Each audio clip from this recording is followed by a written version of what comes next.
One, two, three. All right. First of all, welcome to the channel and thank you for stopping by. Last time I did this, I think 2 weeks ago, my stream stopped at 24 minutes. It didn't show me that it stopped over here in OBS, but it did. So, what I'm going to do today is go ahead and open up my own channel so that I can look at the stream, at least keeping it open to see if it just shuts off 20 minutes in. And we'll open the chat while we're here as well. Let's see. I'm on my channel. I go take a look.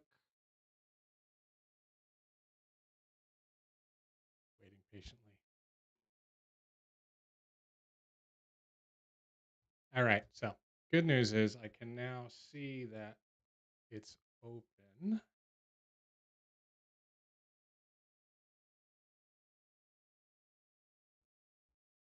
And it's not showing up over here, so we're doing well.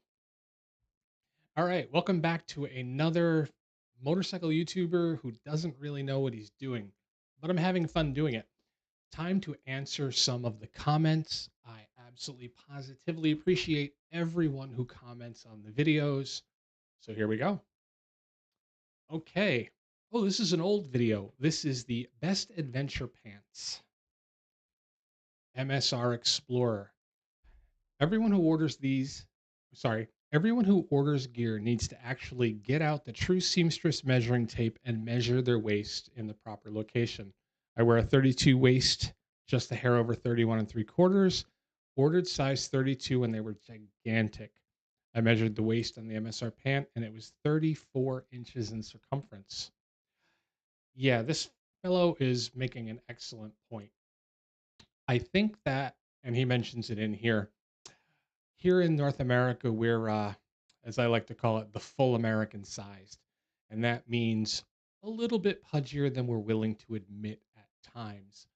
What he's saying is when he purchased the MSR pants and what his size would be, they were actually quite a bit bigger because the manufacturer is assuming that if a grown man says he's a size 32, maybe he's closer to a 34.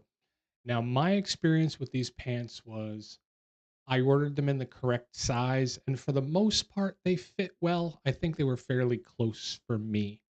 I will say, however, now that I'm in the age I am, my weight goes up and down all the time. So I can put my MSR pants on and they're a little bit baggy, and then I can put them on 2 weeks later and they're a little bit tight. And then 2 weeks after that, they're a little bit baggy again. Gonna tell him that I agree with him. However, I am fortunate that mine fit fairly well.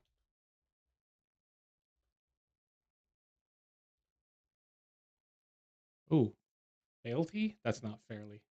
That is not even a word. All right, let's do fairly again.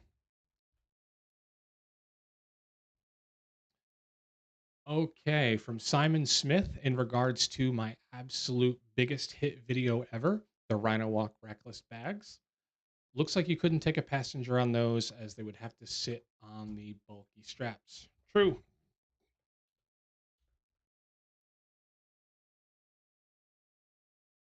The only downside I've run into with rackless luggage is that they do require quite a few straps all over the place, including over the seat. So if for any reason you had somebody there, they would not be comfortable. Hey, somebody popped in. Hey, Road Reality, how are you, man? Road Reality, which I watch those videos occasionally, but I watch every single one of his creator reality videos. If you have a YouTube channel, not even necessarily motorcycle specific, absolutely look up his channel, Creator Reality. I'll admit that he's above my level for DaVinci Resolve, but damn if he doesn't give me great ideas. And I have used a few of them. All right. Oh, good. We have some of them based on my remix of one of my favorite trips ever out to the Black Hills BDRX. Oh, road reality. I'm good. Spent the day tinkering with the bike and stuff, and then riding in the rain.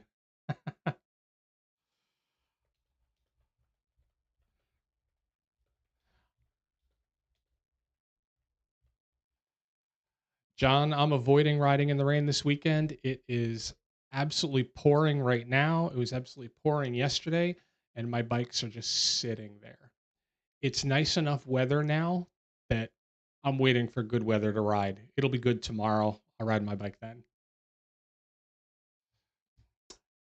Eric Barker's 2441. I like your videos, but I miss the GoPro, which gave better sharpness on the road and tilted the horizon when the motorcycle tilted. Hey, this is a problem you might run into, John. Yeah, I changed cameras. I had to get off of GoPro. I 100% admit that a GoPro image is the very best image. But that said, I lost enough audio, I lost enough video, I fought with the media mod enough that I don't think anyone, as a rule, Eric, is tuning into me for the highest video quality. So I simply had to go to a camera that works. Oh, hey, Bill, thanks for stopping in. I appreciate it.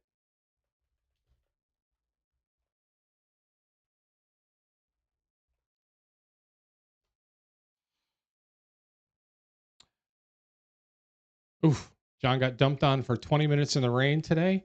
And John rides a Harley with I think it's called a half helmet. So I hope the water stayed off him.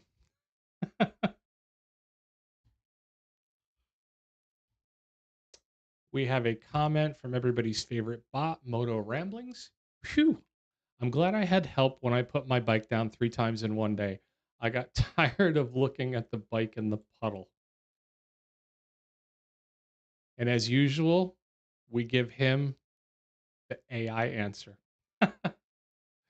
And what Patrick is referring to there is when I first went to the BDRX in South Dakota, I was on my 790 adventure and I was being careful for the most part. But on that particular day, I was riding like 6 inches from the side of a puddle. I couldn't get totally out of the puddle. So I was being as careful as possible. However, there had been side by sides through there. So as I'm riding 6 inches along the side of the puddle, it just gave way and the bike and I just slid up to the axles in mud. And he was getting tired looking at me because I was all by myself out in the middle of nowhere. And it took me 20 minutes to get that bike out. John says, no, the water definitely drenched me. It was sort of refreshing, but then it was raining in my eyes. Oh man, I feel badly there. If you can't see, you can't ride safely.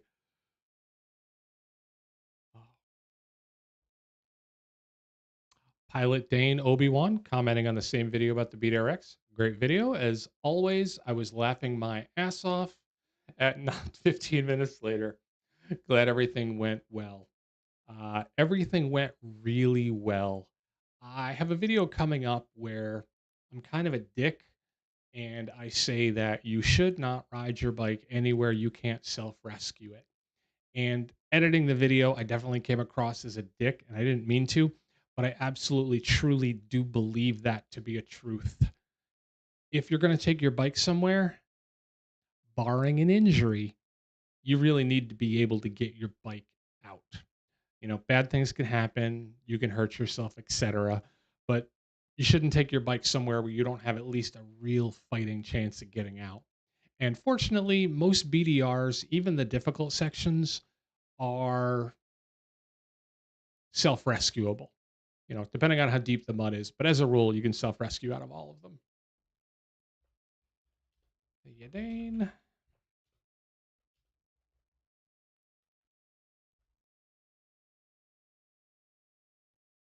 I don't know if you can see, but I'm slouching like crazy today. Oh, I have bad posture, but usually it takes about 15 or 20 minutes before I start sliding.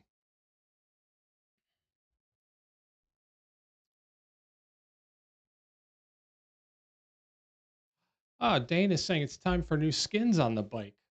I actually had to replace the rear tire on that bike. While that was a Motaz Tractionator, yes, Motaz Tractionator, and it served me incredibly well while I was stuck in that mud hole. Those side lugs really got me out. However, a few days later, my friend Javi goes, "Why do you have so many cracks around your lugs?" And I looked at the center lugs on that Motaz and the cracks around almost all of them. A few days later, he and I start riding down towards Moab at the end of Timfest. And I looked at the tire as we got into, I believe it was Colorado, and I now had cracks on every single lug. So that Motaz Tractionator, while it got me out of the mud, had to be removed at 5,500 miles. And I replaced it with a Motaz GPS. And I've been very satisfied with that tire. But I'm kind of afraid to take a Motaz on the highway now. That tire did not like it. Rob, parallel camper. You appear to be uninjured. I hope that's true, Frank. You're getting really good at falling.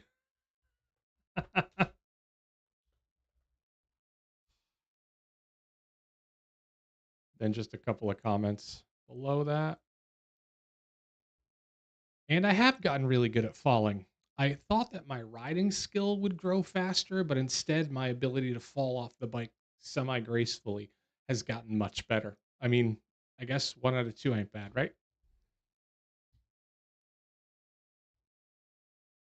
Let's see here.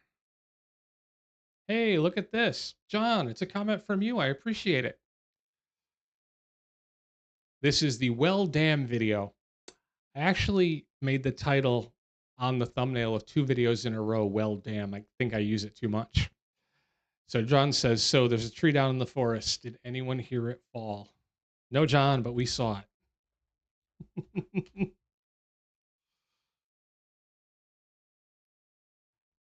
That was day one and the only day it worked out as the Chattahoochee BDRX that I did last month. We stayed at a hotel the night beforehand to get a really good fresh start, hit the trail. And 30 minutes in, maybe not even that, we came to a tree. So then we had to, thankfully, alternate Dave, Patrick's buddy, had a saw, and we were able to cut our way through that tree because it would have been so bothersome to get 30 minutes in and have to turn around. And while we were there, 2 more guys came up behind us and they just sat on the handlebars like this, just watching us go through the tree. Nice enough fellows, but they were just waiting patiently for that tree to be gone.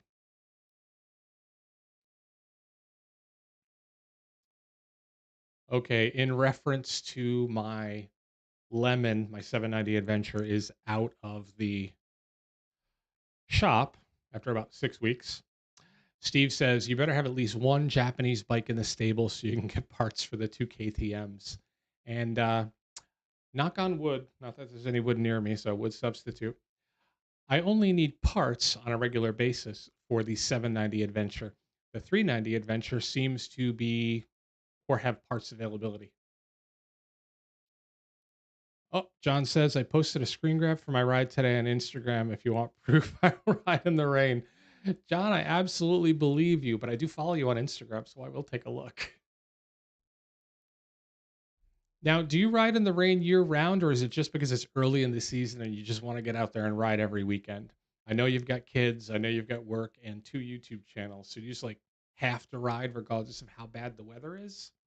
I'm fortunate to have reached the point where I'm riding enough this week or any week that if it's pouring rain, I can just avoid it. So, yes, Steve says to make sure you have a Japanese bike. I wish, actually, I just bought one. So after going almost a year without a Japanese bike, I did buy one. And ironically, I bought it knowing that it needed a little bit of work. So even though it's a Japanese bike, it needs a couple of parts. John says the weatherman said it wasn't going to rain, so I took the bike instead of the truck. Otherwise, I just leave it parked. John, I don't blame you at all. I mean, unless you're truly desperate to ride, stay dry if you can. Okay. Oh, an old video. One of the things I noticed when I bought my 790 Adventure was they're a tough group. They're a really, really tough group. Whenever you go to like the Facebook groups for 790 and you mention anything critical at all, and this is going back right before the camshaft thing became a real problem, but anyone that commented about the 790 and said like, well, I kind of prefer this on another bike, or I kind of prefer that on a different bike, they would just crucify you, for lack of a better word. So one day after reading all these posts about people complaining about their 790 and people going, well, it's better than this bike and it's better than that bike and better than the other bike, I stupidly said, I actually sometimes prefer to ride my 390 Adventure. And then I got crucified. So I opened my mouth, insert foot, got what I deserved. But the next day was a Sunday. And so I went out and I made a video comparing the two bikes. And in the comments, I got crucified for that too. But I enjoyed making the video, and apparently Robert did as well. Great video. Just bought the 390. Girlfriend wanted me to get the bike after 20 years of no bikes. Well, that is very nice of your girlfriend, Robert. Congratulations. The weight is just why I bought it. And also watching Matt's videos. That would be ADV Matt. He is the grandfather of North American 390 Adventure. So glad you got one and enjoy.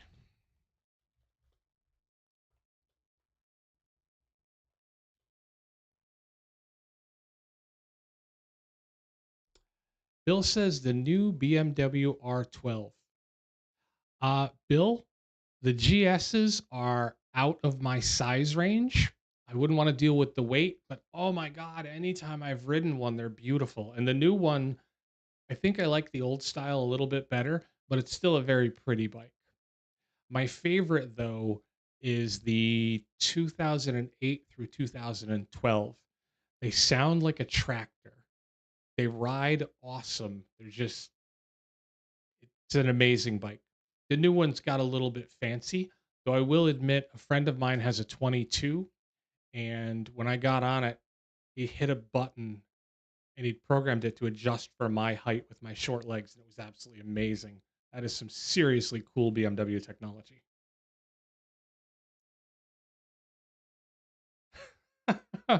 John says that the girlfriend must have a life insurance policy on that guy. Well, if she's smart, she does. Let's face it, motorcycles are not exactly safe. Fun, but not safe. Jay Pauly stopped by to say hi. Hey, buddy.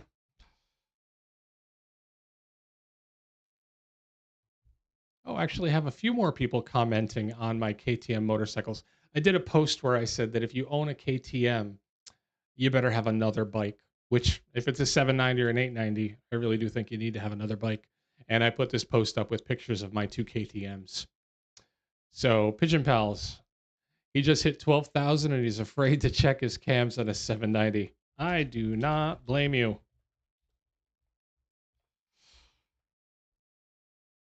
If you haven't heard about the KTM 790, 890 cam issues, good for you.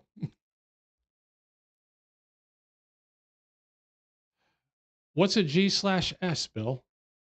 Oh, do you mean the little one? The 450? I saw the prototype of it and it looked awesome. It looked like BMW made a small bike as opposed to the other one looked like India made a small bike and it didn't really look at all like a BMW, the 310. All right, let's go look. What's being released here in July?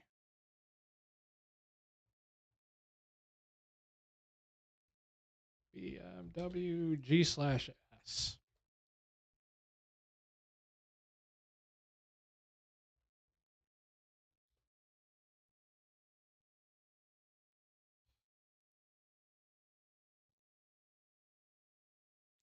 I'm not seeing anything on the internet for a G/S. Oh, here we go. BMW Motorrad presents the new G/S. Oh, look at that. Classic enduro for pure riding pleasure, both on and off road. I wish they had a closer picture. This thing's like 100 miles away. Gotta be a better picture. Really? They announced a motorcycle without a picture? Yeah, so I'm Googling it right now, Bill, and this is the only picture it's giving me. All right, let's see if we can get something from someone else.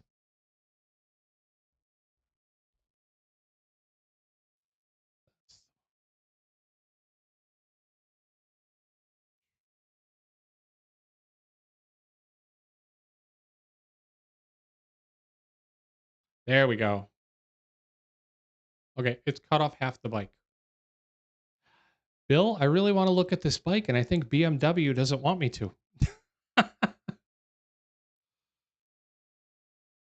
Why is there just not a full picture of the bike? Look at that tiny picture. There we go. Oh, look at that. It's like a 1200 scrambler, Bill. Damn, that's pretty.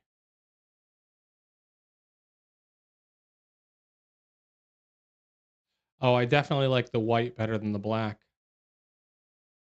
That is nice coloring. It really does look good. Oh, that's even better. Style option 719. Ooh, BMW pricing. The style option is $2,025 upcharge. Oh my God, on a motorcycle. That is an upcharge and a half. Well, the good news is it still looks really good in the light white. I cannot believe that. Oh my God. It's a $20,000 motorcycle and they charge you $2,300 for the cool color. Oh, that's mean. That's so mean. Is this something you're considering, Bill, to complement your 1200 GS? It looks so lightweight for a 1200. It's designed so slim. Only 100 pounds less? I mean, still 100 pounds. That's not bad at all. I just can't believe the color I would like would cost me $2,300. That's wild. But it does look good in the white. That is really nice. Those are good colors. And I don't like it in the midnight black. There's no upcharge at all for black, but I don't know. It kind of looks plain. You definitely have to have something else. Enduro package. 880 for the Enduro package. Oh, what's the premium package? All right. For $1,800, we get the gear shift assist, heated grips, tire pressure monitoring, cruise control. For $20,000, I don't get cruise control built in? Man, I wish I'd invested in BMW because they know how to price things up. Chrome exhaust pipe, engine guard, cross-smoked wheels. Not bad. Yes, Bill. Thank God you like the white. I actually think the white is really sharp, especially with that red seat. You're going to want to take pictures of that bike for sure.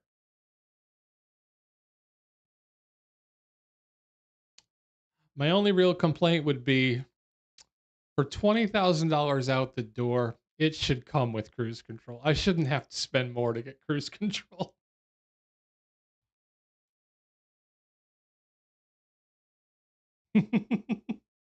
Maybe the starter is a subscription, John says. You know, we're getting there, man. KTM charges us to walk in the door. We buy the bike, and then they immediately put their hand on your shoulder and go, you know, all the good features are locked behind this $900 package. How many more years is it? All the good features are locked behind the $49.99 a month subscription. I mean, I think it's going to happen. It really is. Oh my goodness. Wow.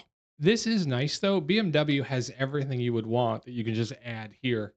I mean, it does look like you could add a couple of packages and never have to go aftermarket.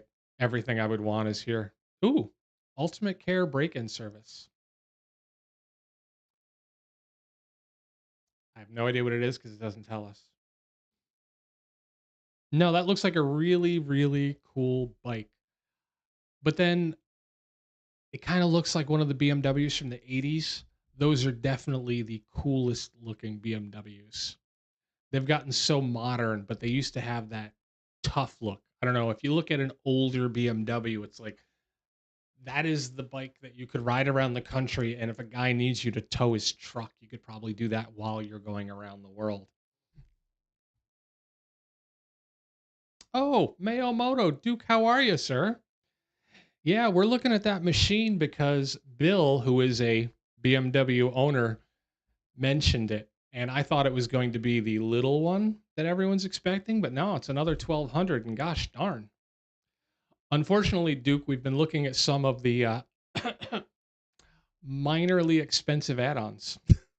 They're kind of a killer. Yeah, it'll be hard to tell who's going to screw you more in the coming subscription, though. It'll either be BMW, Harley, or KTM. One of them is going to be the first company that hits us with monthly fees. Oh my goodness, I got to stop looking at expensive bikes. Okay. You know, Duke, you want the base model, but then you have to pay extra for the things you want, like a cross-spoked wheel set. That's extra. If you want to have the tire pressure monitoring, that's extra and that makes sense. But you also have to pay extra for cruise control. That kind of hurts. Because if I've got a 1200, I want to be able to ride it across the country. And that means I want cruise control because cruise control is magical. And besides, Duke, what would you do with a 1200cc scrambler when you already have the ultimate motorcycle, the Yamaha TW200? Everything else would just sit in the shed and not get ridden. I'm sure of it.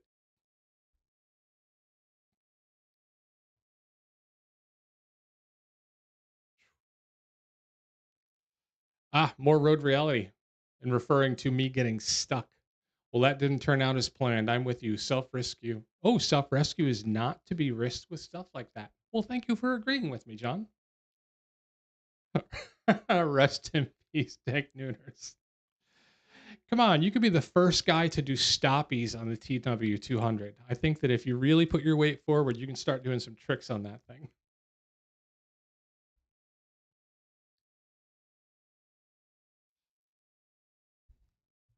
Oh, Ian Pogue, really considering trading the 23 390 Adventure for the new Enduro R. It's everything I wish the 390 was.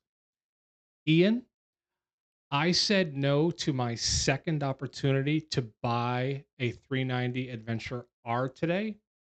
And I said to the salesman, give me a call when you have another Enduro.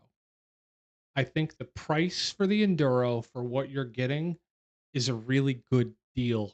Whereas I think the R is still a tad bit expensive and wouldn't do what my other bike does. But the R, it's awesome that they came out with something different.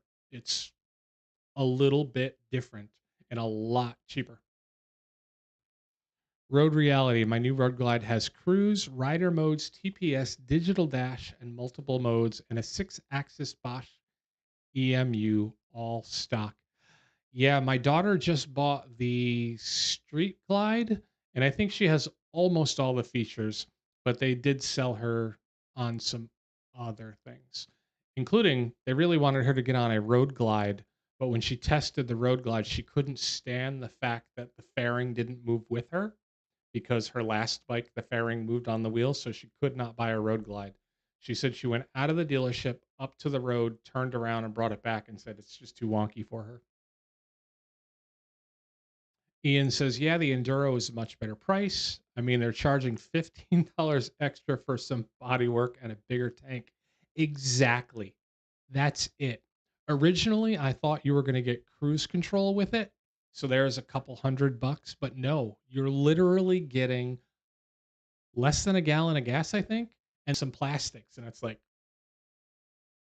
that is $1,500. And actually, it's $1,650 right now. At least at my dealer, it's a $700 upcharge for import fees for the R, and it's only 550 in import fees for the Enduro. So it is $1,650. And honestly, this is the United States. We have gas stations everywhere. You don't need the bigger tank. Convenient? Absolutely, but you don't need it. Road reality. I totally get what your daughter felt. I owned a Vaquero fixed fairing and then went to the street glide fork mounted fairing and now onto the road glide with his fixed fairing. Think he prefers fixed. John, I absolutely prefer fixed. Every bike I've ever ridden with a bat wing that's connected to the handlebars, whenever I'm doing slow speed, maybe it's in my head, but I swear to goodness, it feels like the steering wheel, or sorry, it feels like the handlebars gain 5 pounds when I lock them. Whereas with a fixed fairing, it always feels the same weight, which I think is much more convenient. Now, here's a question for you. I was looking for a Vulcan Voyager, and all I could find is the Vaqueros. And around here, none of the Vaqueros have the tour pack, so I haven't jumped on one. How did you like your Vaquero compared to your two Harley Davidsons? Is it close enough? I know there's probably nowhere near as much power because even though it's an 1800, I've been told, and when I test rode a Vulcan Voyager, it did not have a lot of get up and go. It had go once you were going, but getting there seemed to be a very slow process. So, Ian, if you were to get the 390 Enduro, would you add cruise control to it?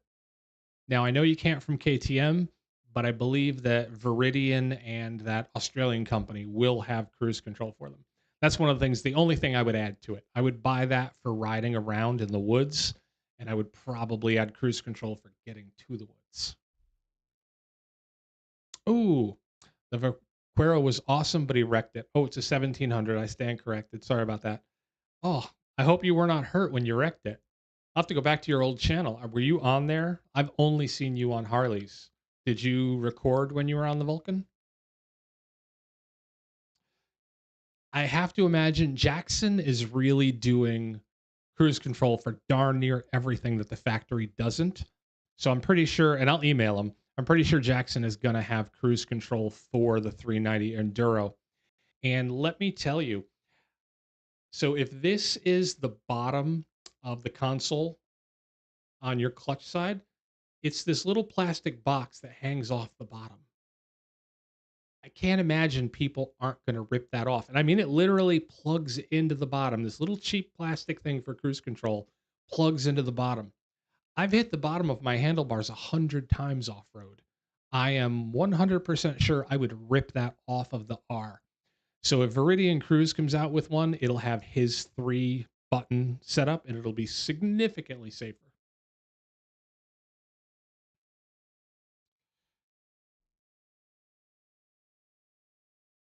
Road Reality says the Vaquero never comes with a tour pack. I have seen pictures of them on Facebook though, and honestly, it's worth finding a Voyager. The 800 upcharge for the two Voyager. I kind of also like the more classic, less stylized look of the Vulcan Voyager. To me, it's a cool looking bike. The Vaquero is a little more rounded, and I guess you could call it sleek. But I mean, at that kind of weight, how sleek can it be? And John didn't start YouTubing until after I got the Harley. I have pics of the wreck. Ooh, minorly injured, but rode home. Glad to hear you were only minorly injured, man. Never rode that bike the same afterwards. Mayomoto, want to see something nerdy? Absolutely, Duke. I think it's safe to say we're all sitting here on the internet on a Saturday. We're all nerdy here.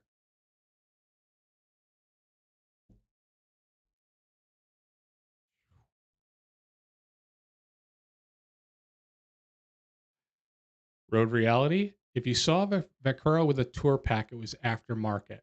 That makes sense because the one I saw most recently did said paint matched to bike, so it had to be aftermarket.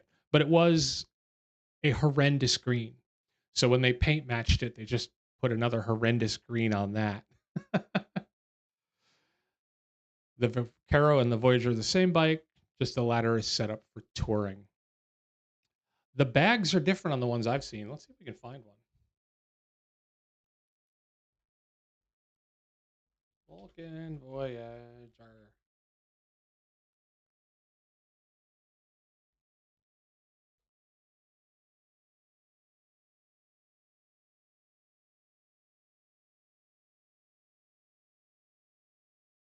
Why does YouTube keep giving me these tiny little pictures? My goodness, I just want to look at a motorcycle.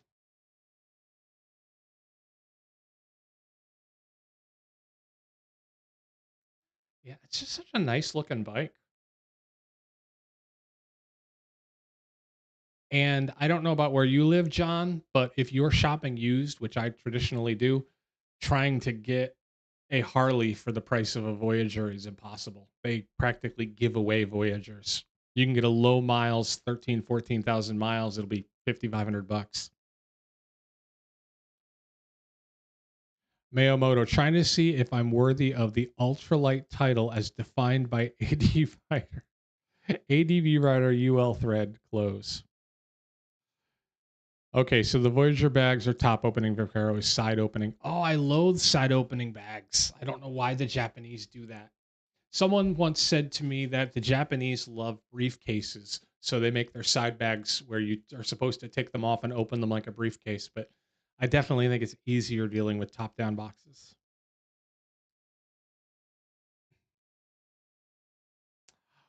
Road Reality says buy a new Voyager. They're only like 18, half the cost of a Harley. You know, John, I am frugal. I don't buy new bikes. I mean, someday I will. I literally walked in to buy the new 390 Adventure R, and after 20 minutes with it, I'm like, I can't spend this much money on this bike that does the same thing as a used bike does. So I think it would be incredibly difficult for me to buy a new bike. It would have to be so cheap, and $18,000 is not cheap. Road Reality, the side opening bags are awesome. I could fit a 17-inch laptop in a laptop bag, and the Vaquero bags can't come close with my Harleys. Yeah, I noticed my daughter's Harley bags are relatively small. I thought they looked big, and I'm like, sweetheart, it's not bad storage there at all. She's like, wait till I open it. And as soon as she opened it up, it was like, that is kind of small. And now that I got the Goldwing, the comparison of that old Goldwing to hers, I'm like, I think her bags are kind of small. And she doesn't have a tour pack yet, so her storage is incredibly limited. And I'm doing it again. Ugh, I don't know why. Now, John, is there a reason you did not think about getting another Vulcan, or was it just time to go Harley? For the cachet and it being a Harley. I never needed a tour pack on my Vaquero, but it's a must-have on the Harleys. Honestly, I love the tour packs on the bikes because anytime I'm with somebody, some of them do YouTube, some of them don't. But the fact that they can just walk around to the back of the bike and pop open the tour pack, it's so quick and easy. Getting things out of it is so fast versus leaning over, opening up the side bag, digging through and looking for stuff. I mean, I think that I would enjoy the tour pack and probably leave my side bags empty. And in fact, I would because right now on my Honda, I have nothing in the side bags, and I've already filled up the tour pack in the back. It's all full of my camera stuff. So yeah, I think the tour pack for me would be important on any bike. Road Reality says I originally wanted the Harley, but the wife said to buy cheaper, so I got the Vaquero. 18 months after wrecking my Vaquero and feeling like I was riding on ice with it, I said I'm gonna buy a used Street Glide, and then she bought you a new one. Well, that was very nice of her. Is there a reason? Do you not like used bikes? I mean, I know my daughter wanted to buy a brand new bike and she did. And then when she wanted another bike, she bought another brand new bike.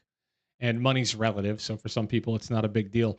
But even when I was going to buy a bike this month that was well within my means, it was just in the back of my head, I was just going, it's going to depreciate instantly. And in 3 months, I could buy this bike for a grand less. And I just couldn't push myself to do it. And I know that if I was looking at a Vaquero at $18,000, I'd be going, all right, here's 20 grand, and it's going to be worth 15 in 6 months. And a Harley, I can't. Well, Harleys maintain their value much better, but I know I'd be looking at, well, this is $30,000. That's going to hurt.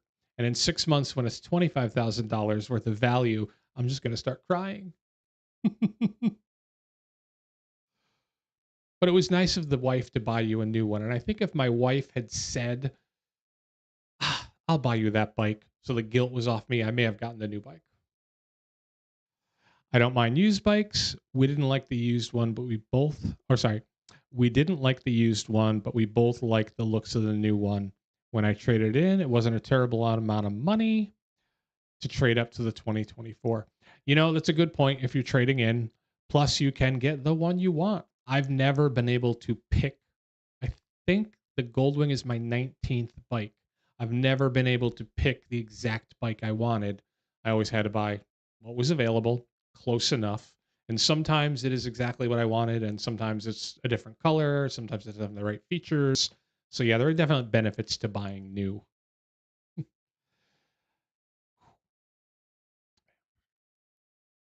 going to see if I missed anything. All right, guys. Well, I do appreciate it. It is 7:42, so I think I'm approaching my limit. I personally don't like to force you to listen to me meander on for too much more than 45 minutes. So I absolutely genuinely appreciate all of you stopping by. John, you did a lot of work here tonight. I really appreciate it. Oh, have no budget and like shiny and new. Man, I wish I had no budget. To be a man of means like Patrick, then I could buy anything. But unfortunately, I have a wife and children, which means I have a budget. And I don't work hard enough, apparently. All right, guys. I absolutely appreciate everyone's for stopping by and anyone who looks at it later. And you all take care and have a good night.